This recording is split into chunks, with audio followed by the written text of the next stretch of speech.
सभी विद्यार्थियों का पुनः एक बार आपके अपने इस YouTube चैनल साहित्य संगम में बहुत बहुत स्वागत है। राजस्थान माध्यमिक शिक्षा बोर्ड अजमेर ने मॉडल पेपर जारी कर दिए हैं और उच्च माध्यमिक परीक्षा के लिए 12वीं क्लास के लिए ये मॉडल पेपर जारी किए हैं और 2025 में जो आपके बोर्ड एग्जाम होने वाला है उसी पैटर्न के आधार पर, ब्लूप्रिंट के आधार पर ये मॉडल पेपर जारी किए हैं। आज की इस कक्षा में हम इतिहास विषय के मॉडल पेपर को हल करेंगे। यदि पहली बार आप हमारे YouTube चैनल पर आए हैं तो इसको सब्सक्राइब जरूर कर लीजिए। हिंदी अनिवार्य और हिंदी साहित्य के मॉडल पेपर हमने हल करवा दिए हैं। 3.25 घंटे का पेपर है, 80 मिनट का ये पेपर है और ये निर्देश वो के वही हैं। रोल नंबर लिखने हैं, सभी प्रश्न करने हैं, जो बोर्ड की कॉपी होती है उसमें उत्तर लिखने हैं, आंतरिक खंड वाले प्रश्नों के उत्तर एक साथ लिखने हैं और सभी प्रश्नों का प्रश्न क्रमांक जरूर आपको लिखना है। फिर यहाँ देखिए, अगर आपको अंग्रेजी और हिंदी में से कहीं त्रुटि नज़र आती है तो हिंदी भाषा को ही सही माना जाएगा और 14 से 20 में आंतरिक विकल्प हैं। खंड ए देखते हैं। बहुविकल्पात्मक प्रश्न है कि हड़प्पा सभ्यता में जुते हुए खेत का जो साक्ष्य है वो कहाँ मिला हुआ है? कालीबंगन में, कोटदीजी में, लोथल में, धोलावीरा में। तो जो जुते हुए खेत के अवशेष मिले हैं, साक्ष्य मिले हैं, वो कालीबंगा सभ्यता में मिले हैं जो राजस्थान में स्थित है।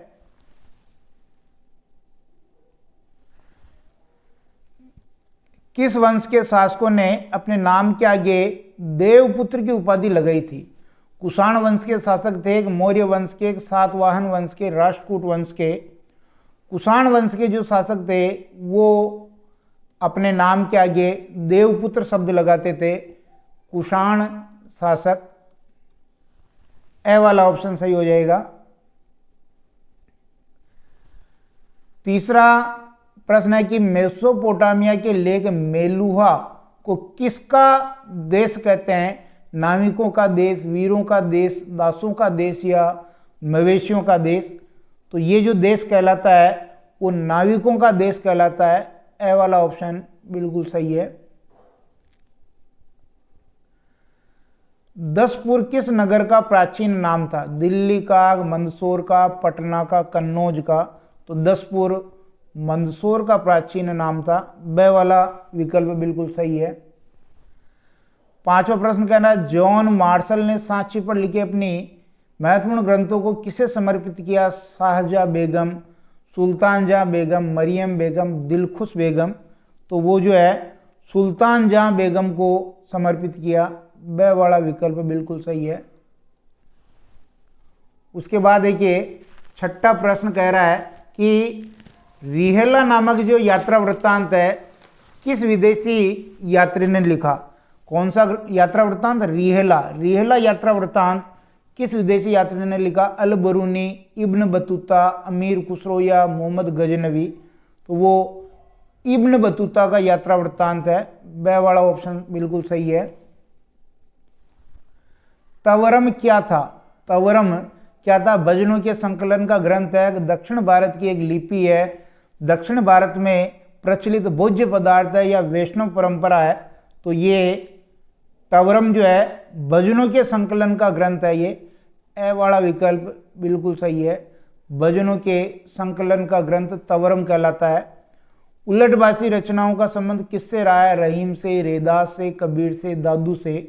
जो भक्ति काल के संत साहित्य के जो प्रमुख कवि हैं कबीर, इन्होंने अपने काव्य में उलटभाषियों का प्रयोग किया है। 9वां प्रश्न देखिए, हम्पी के भग्नावशेष किस पुराविद के द्वारा प्रकाश में लाए गए? जॉन मार्शल, मैके, कनिंगम, कालिन मैकेंजी? किसके द्वारा इनको जो है प्रकाश में लाया गया? तो कालिन मैकेंजी के द्वारा इनको जो है प्रकाश में लाया गया। दे वाला विकल्प बिल्कुल सही है। हम्पी के जो अवशेष हैं उनको प्रकाश में लाने का श्रेय मैकेंजी को है।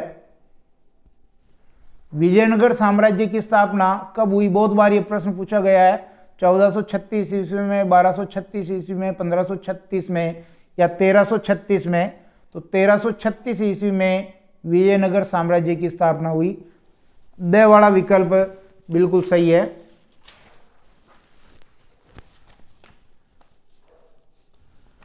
11वां प्रश्न है कि मुगल काल में जींस से कामिल शब्द किसके लिए प्रयुक्त किए जाते थे? भोज्य पदार्थों के लिए, वस्त्र उद्योग के लिए, सर्वोत्तम फसल के लिए, पेय पदार्थ के लिए।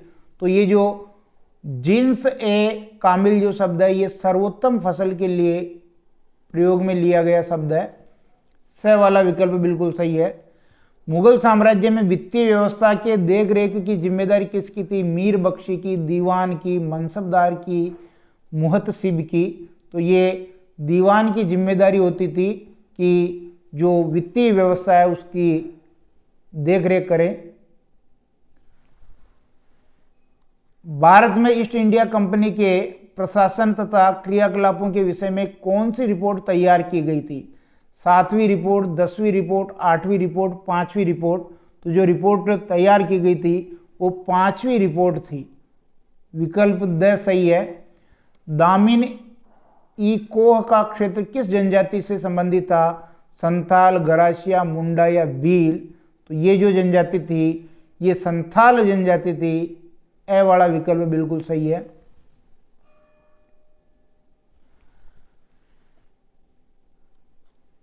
ये गिलास फल एक दिन हमारे मुंह में ही आकर गिरेगा, ये कथन किसने कहे थे?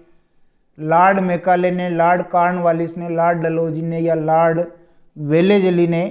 तो लॉर्ड डलहौजी ने ये कथन कहा था कि ये गिलास फल एक दिन हमारे मुंह में ही आकर के गिरेगा। किस इतिहासकार ने सांची को वृक्ष सर्व पूजा का केंद्र माना था? जेम्स टोड ने, मार्शल ने, जेम्स फर्गुसन ने, मैकेंजी ने? तो जेम्स फर्गुसन था, उसने सांची को जो है वृक्ष सर्व पूजा का केंद्र माना। इसके आगे है जिन्ना ने प्रत्यक्ष कार्रवाई दिवस के रूप में कौन सा दिन तय किया था? प्रत्यक्ष कार्रवाई दिवस कौन सा दिन है? वो 15 अगस्त 1947 है, 16 अगस्त 1946, 14 अगस्त 1945 या 17 अगस्त 1944? तो जो 16 अगस्त 1946 का दिन है वो प्रत्यक्ष कार्रवाई दिवस के रूप में तय किया था। ब वाला विकल्प बिल्कुल सही है। 1942 के भारत छोड़ो आंदोलन के अंतर्गत कहां पर स्वतंत्र सरकार की स्थापना नहीं हुई थी? सतारा में नहीं हुई, तामलुक में, बलिया में, पंजाब में? कहां पर यह सरकार स्थापित नहीं हुई थी? पंजाब में यह सरकार स्थापित नहीं हुई थी। द वाला विकल्प बिल्कुल सही है। इसके बाद देखिए दूसरा प्रश्न आपके रिक्त स्थान वाला है जिसमें 6 रिक्त स्थान है। पहला कह रहा है कि बौद्ध और जैन धर्म के आरंभिक ग्रंथों में महाजनपद नाम से कितने राज्यों का उल्लेख मिलता है? 16 राज्यों का उल्लेख मिलता है। जनपद कितने माने गए हैं? 16 जनपद माने गए हैं। दूसरा प्रश्न कह रहा है कि राजाओं को उनके मातृ नाम से चिन्हित किया जाता। कौन से राजाओं को उनके मातृ नाम से चिन्हित किया जाता था? तो सातवाहन। सातवाहन वंश के जो राजा थे उनको उनके मातृ नाम से चिन्हित किया जाता था। बुद्ध के प्रिय शिष्य कौन थे जिन्होंने बुद्ध को समझाकर महिलाओं के संग में आने की अनुमति प्राप्त की? तो वो थे आपके आनंद। बुद्ध का प्रिय शिष्य था आनंद। इसी के कहने पर महिलाओं को संग में आने की अनुमति दी गई। उसके बाद देखिए अल बरूनी ने अपनी कृति किताब उल हिंद कौन सी भाषा में लिखी? ये किताब मिलेगी आपको अरबी भाषा में। अरबी भाषा में ये किताब लिखी गई। अबुल फजल ने आईने अकबरी को अकबर के शासन के कौन से वर्ष में पूरा किया था? तो ये था 42वां वर्ष। 42वें वर्ष में इस किताब को अबुल फजल ने पूरा किया था। छठा रिक्त स्थान है इस्तिमरारी बंदोबस्त वर्ष कौन से में लागू किया गया था? तो ये 1793 ईस्वी में लागू किया गया था। तीसरा प्रश्न आपके अति लघुतरात्मक है जिनमें 11 प्रश्न है। देखिए पहला कह रहा है कि जो हड़प्पा सभ्यता में फायांस क्या था? हड़प्पा सभ्यता में फायांस क्या था? तो फायांस के बारे में आप लिखेंगे कि घिसी हुई रेत, घिसी हुई रेत या फिर बालू कह दो, और चिपचिपे पदार्थ के मिश्रण से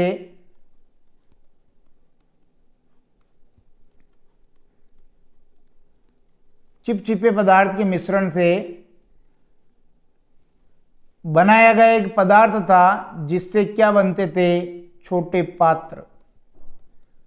वापस ध्यान दीजिए, फायांस किसके काम में आता था? ये एक पदार्थ है जिसके छोटे छोटे बर्तन बनाए जाते थे, पात्र बनाए जाते थे, और ये पदार्थ किसका बनता था? ये पदार्थ बनता था घिसी हुई रेत और चिपचिपे पदार्थ के मिश्रण से। मनुस्मृति का संकलन कब हुआ था? ये मनुस्मृति का संकलन दूसरी शताब्दी ईस्वी पूर्व से दूसरी शताब्दी ईस्वी तक, यानी ईसा पूर्व दूसरी शताब्दी से लेकर के दूसरी शताब्दी तक मनुस्मृति का संकलन हुआ। रेशम के बुनकरों की एक श्रेणी का वर्णन किस अभिलेख से प्राप्त होता है? ये प्राप्त होता है अपने को मंदसौर अभिलेख से। कौन से अभिलेख से? मंदसौर अभिलेख से ये वर्णन प्राप्त होता है। फ्रांसवा बर्नियर भारत में कितने वर्ष रहा था? ये 12 वर्ष तक भारत में रहा था, और इसकी यदि अवधि पूछे 1656 ईस्वी से 1668 ईस्वी तक ये भारत में रहा था। मोहम्मद बिन तुगलक ने किस धर्मोपदेशक के प्रवचन से खुश होकर उसे 1,00,000 टके मुद्रा और 200 दास दान किए थे? तो ये था नसीरुद्दीन नामक धर्मोपदेशक। नसीरुद्दीन नाम का धर्मोपदेशक था, धर्म का उपदेश देने वाला था ये। इसके प्रवचन से खुश होकर के 1,00,000 टके मुद्रा, 200 दास दान किए। भक्ति आंदोलन में अलवार स्त्री का नाम क्या था? अलवार स्त्री का नाम था अंडाल। बहुत इंपॉर्टेंट प्रश्न है ये। कर्नाटक की वीर शैव परंपरा व लिंगायत आंदोलन का नेतृत्व किसने किया था? ये किया था बासवन्ना ने। मुगल साम्राज्य में ग्रामीण समुदाय के कितने घटक थे? मुगल साम्राज्य में ग्रामीण समुदाय के 3 घटक थे। कितने घटक? 3 घटक। नाम भी आपको याद होने चाहिए। सबसे पहले था खेतिहर किसान, यानी जो किसान वर्ग जो खेती करता था वो खेतिहर किसान हो गया। दूसरा हो गया पंचायत, और तीसरा हो गया गांव का मुखिया।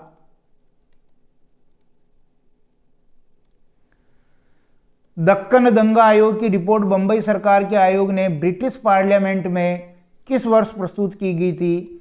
ये 1878 ईस्वी में प्रस्तुत की थी।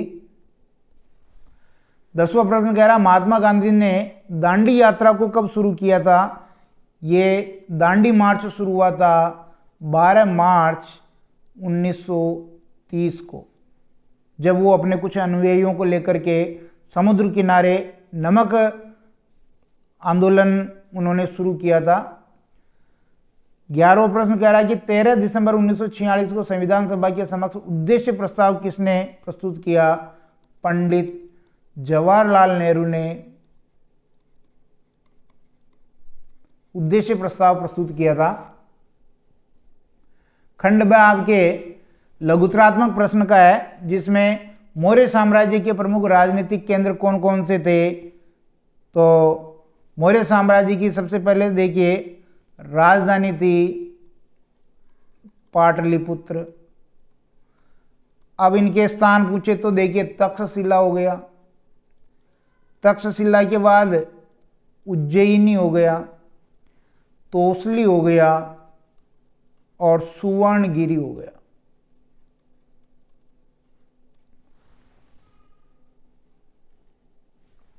इसी प्रकार लघुतरात्मक प्रश्न में मेगास्थनीज द्वारा सैनिक गतिविधियों के संचालन के लिए उल्लेख की गई 6 उपसमितियों के नाम बताइए।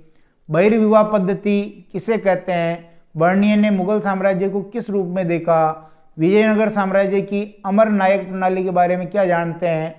विजयनगर साम्राज्य के सभा मंडप के कोई 2 लक्षण बताइए।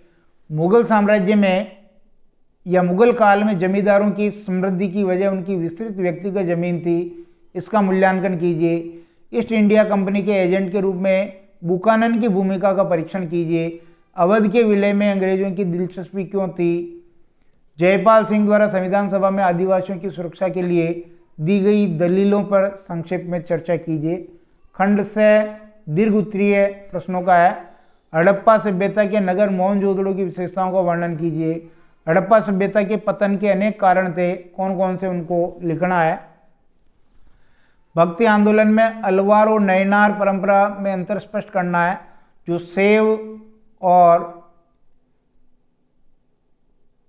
शैव धर्म को मानने वाले और वैष्णव विष्णु की भक्ति करने वाले, इनमें अंतर लिखना है। चिश्ती सिलसिले ने भारतीय भक्ति परंपरा की नई विशिष्टताओं को अपनाया था, इसको संक्षेप में लिखिए।